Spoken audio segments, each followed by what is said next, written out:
نحمده ونصلي ونسلم على رسوله الكريم أما بعد قال الله تبارك وتعالى ولا تقولوا لمن يقتل في سبيل الله أموات بل أحياء ولكن لا تشعرون. عن أبي سعيد الخدري رضي الله تعالى عنه قال قال رسول الله صلى الله عليه وسلم الحسن والحسين سيدا شباب أهل الجنة. رواه الإمام الهمام الترمذي في جامعه. صدق الله العظيم وبلغنا رسوله النبي الأمي الكريم ونحن على ذلك لمن الشاهدين والشاكرين والحمد لله رب العالمين. یہ درس کربلا کا ہے کہ خوف بس خدا کا ہے. معزز دوستو، میں آپ کی خدمت میں نواسہ رسول شہزادہ بطول لخت جگر سیدنا علی بن ابی طالب رضی اللہ عنہ حضرت امام حسین رضی اللہ تعالیٰ عنہ کی شہادت کے حوالے سے چند معروضات پیش کر رہا ہوں. رجب المرجب کی آخری دہائی چل رہی ہے اور یزید تخت نشین ہوتا ہے.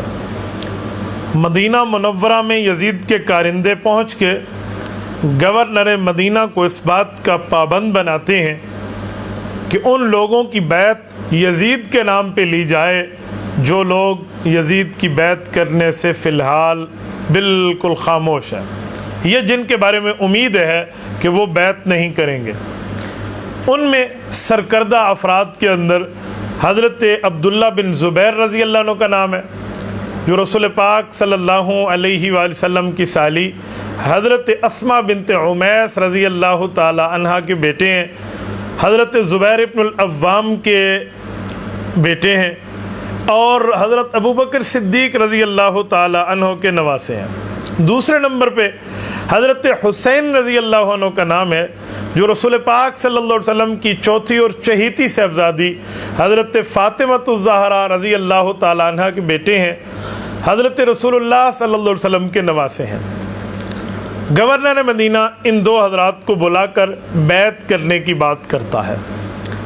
حضرت عبداللہ بن زبیر رضی اللہ عنہ نے تو اپنے طریقے سے ٹیکل کر لیا اور وہ وہیں سے کسی طریقے پر بات کرنے کے بعد تشریف لے گئے، بیعت نہیں کی. حضرت امام حسین رضی اللہ عنہ کو رات کی تنہائی میں بلایا گیا تو حضرت امام حسین نے پہلے تفکر کیا، اس پہ سوچا کہ رات کے اس لمحے مجھے بلانے کا مطلب کیا ہے. تو حضرت امام حسین اپنی فراست حسینیہ سے اس نتیجے پر پہنچے کہ کہیں حضرت امیر معاویہ رضی اللہ عنہ کی وفات ہو گئی ہوگی اور یزید تخت نشین ہوا ہے اور اس کی بیعت کے لیے مجھے بلایا جا رہا ہے. ٹھیک ہے، میں بھی نمٹ لوں گا. یہ طے فرما کر یہاں سے اٹھے اور جب گورنر مدینہ کے پاس پہنچے ہیں، اس سے گفتگو ہوئی ہے تو اس نے حضرت معاویہ رضی اللہ عنہ کی وفات اور یزید کی تخت نشینی کی بات کی.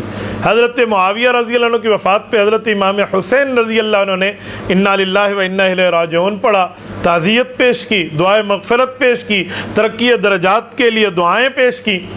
اور جب یزید کی بیعت کی بات آئی تو حضرت حسین نے پوچھا کہ گورنر صاحب، آپ کو کیا لگتا ہے کہ مجھ جیسا آدمی یہاں تنہائی میں بیعت کر لے گا؟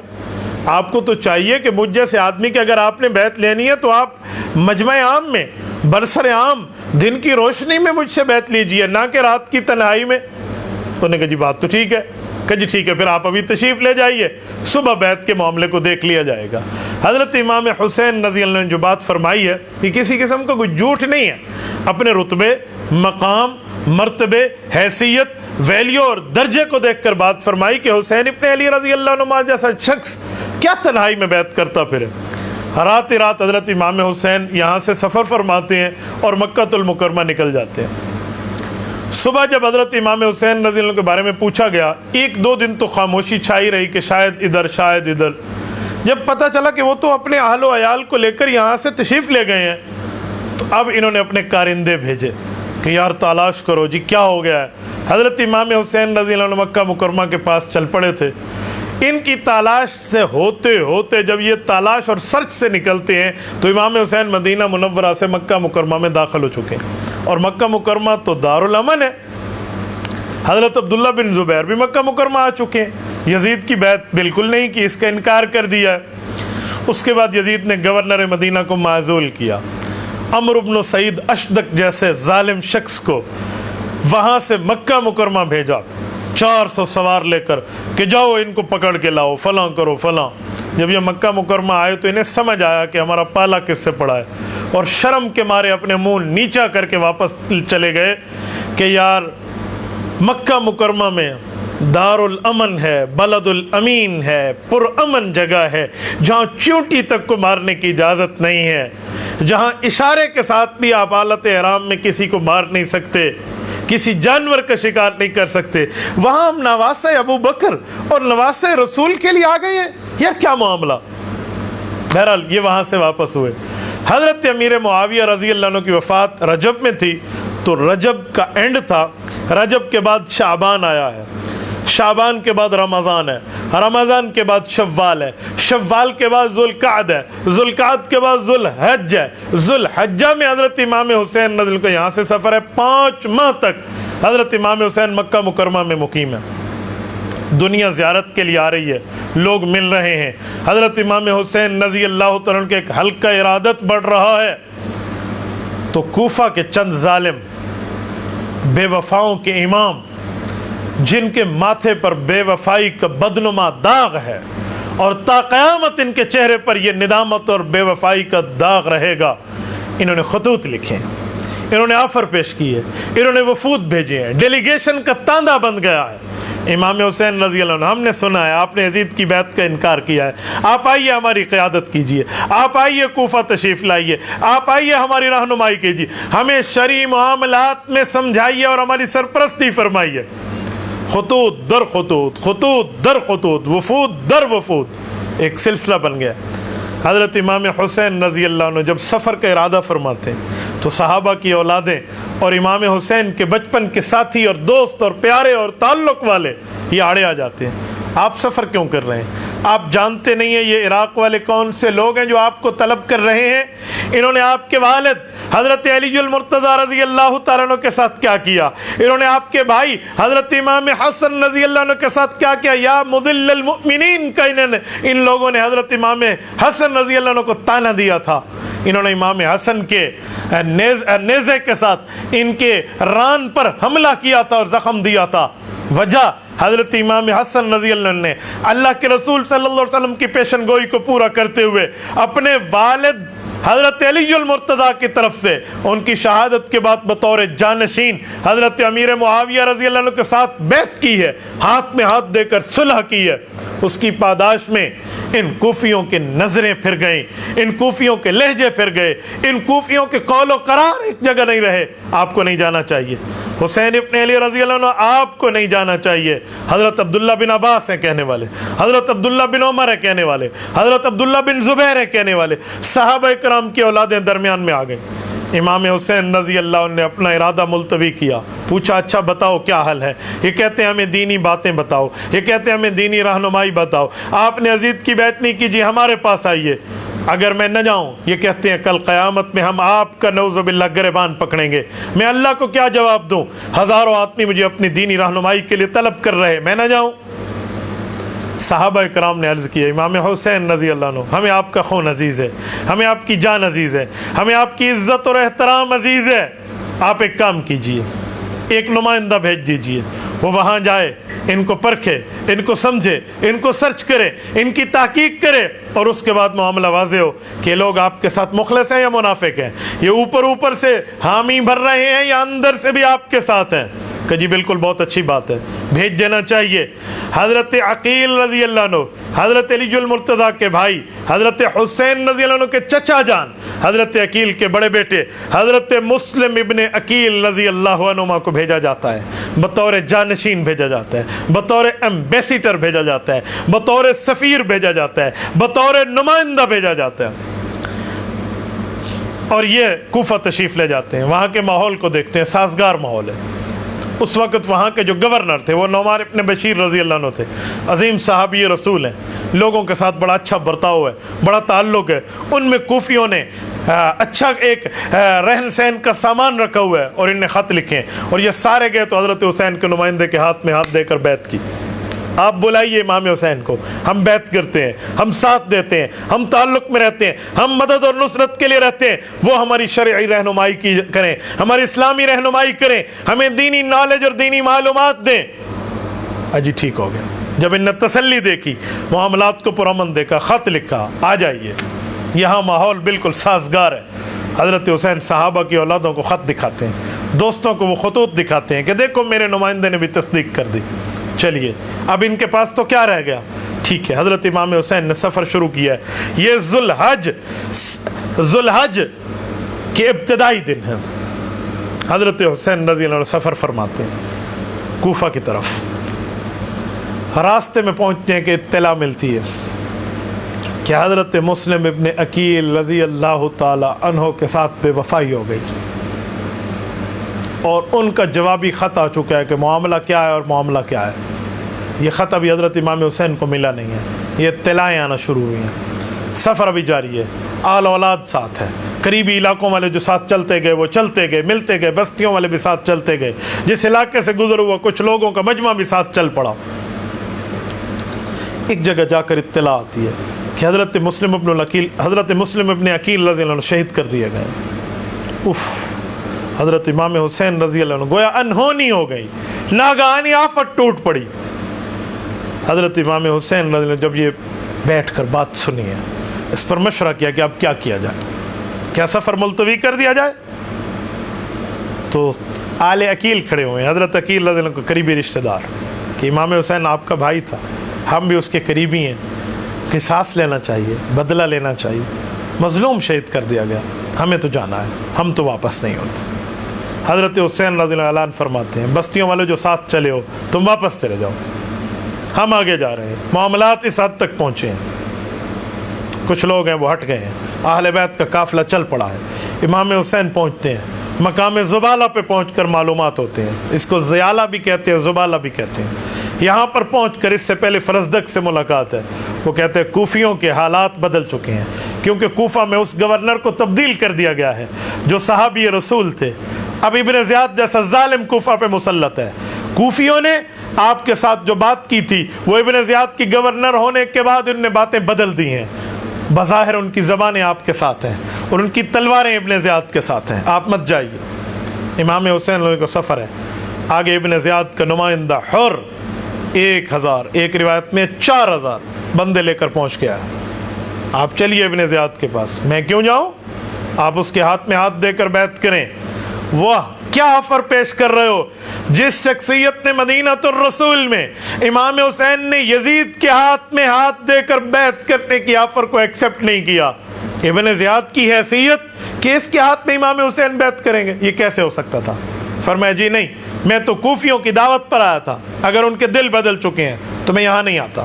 اس نے کہا جی ٹھیک ہے، آپ واپس جاتے ہیں، میں آپ کو واپس نہیں جانے دیتا، مجھے حکم ہے کہ میں آپ کو ابن زیاد تک لے کر چلوں، لہٰذا ایسا ہے میں آپ کے ساتھ ساتھ چلتا رہوں گا، میں واپس خط لکھتا ہوں پھر دیکھتے ہیں۔ ادھر خط لکھا گیا، واپس جواب آیا جی یہ کر دیں جی وہ کر دیں۔ اسی اثناء میں حر کو کچھ معلومات ہونا شروع ہو گئی تھی، وہ جو لشکر لے کر آیا تھا، کہ امام حسین کو جو نقشہ ہمارے سامنے پیش کیا گیا وہ تو نہیں ہے، یہاں تو اخلاق ہے، یہاں تو احترام ہے، یہاں تو آداب ہے، یہاں تو قدر ہے، یہاں تو منزلت ہے، یہاں تو رتبے مقام اور درجے اور تقوی کا اعلیٰ معاملہ چل رہا ہے، اور طہارت کی بلند چوٹیوں پر موجود آل رسول کا قافلہ۔ حر کے معاملات بدلے، وہ مصالحت کی طرف رہا، لیکن وہاں سے جو بات آئی ہے جی یہ کر دیں جی وہ کر دیں، ابن زیاد کی طرف سے نہیں اس پہ سختی کر دیں۔ حضرت امام حسین نے جواب میں 3 باتیں پیش فرمائی ہیں۔ نمبر 1 کہ میں جہاں سے آیا ہوں مجھے وہاں جانے دیں، کیوں؟ مجھے ان نے بلایا تھا، اب ان کے دل بدل گئے، میں واپس ہو رہا ہوں، کیونکہ امام حسین رضی اللہ عنہ مکہ مکرمہ میں حالت امن میں آ کر بیٹھ گئے تھے کہ جہاں سب کو امن ہے، جاؤ جو کرنا ہے حکومت میں کر کے دیکھو، میں اللہ کے گھر میں بیٹھا ہوں، یہاں پرامن گوشہ نشینی کی زندگی میں بیٹھے تھے، اس جیسی بےمان حکومت کے ہاتھ پہ ہاتھ دے کر بیعت نہیں فرمانا چاہ رہے تھے، تو کہا میں وہاں چلا جاتا ہوں۔ نمبر 2 یا کسی سرحد پہ چلا جاتا ہوں جہاں جہاد جاری ہو، یا مجھے خود یزید کے پاس جانے دو، میں اس سے اپنے معاملے میں نمٹ لوں گا۔ کہا جی لکھ کر دیں، لکھ کر دیا۔ حر نے یہ لکھا ہوا کاغذ بھیجا ہے ابن زیاد کے پاس۔ ابن زیاد کو اس خط نے اتنا متاثر کیا، اس نے کہا جی بات تو ٹھیک ہے، ٹھیک ہو گیا، یہ تو امن ہو گیا، صحیح ہے، ان تینوں میں سے کوئی ایک شرط ہم منظور کرتے ہیں، ٹھیک ہے۔